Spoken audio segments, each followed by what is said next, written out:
affirmation တွေကိုလည်းခဏခဏရွတ်တယ် manifestation တွေလည်းလုပ်တယ် visualize တွေလည်းလုပ်တယ်ပေါ့နော်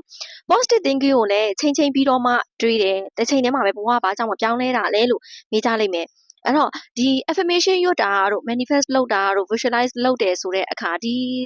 လေ့ကျင့်ခန်းတွေဒီတကယ်ကိုမသိစိတ်ကိုထိရောက်တယ်ဆိုရင်တော့တကယ်ကိုပြောင်းလဲပါတယ်အကယ်၍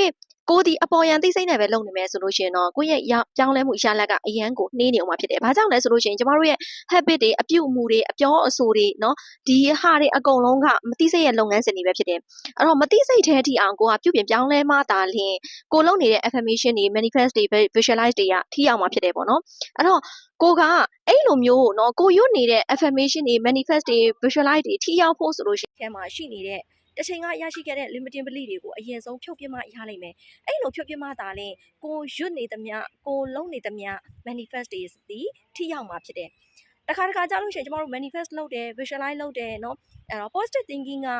လုပ်နေတဲ့အချိန်မှာပဲရှိပြီးတော့မှ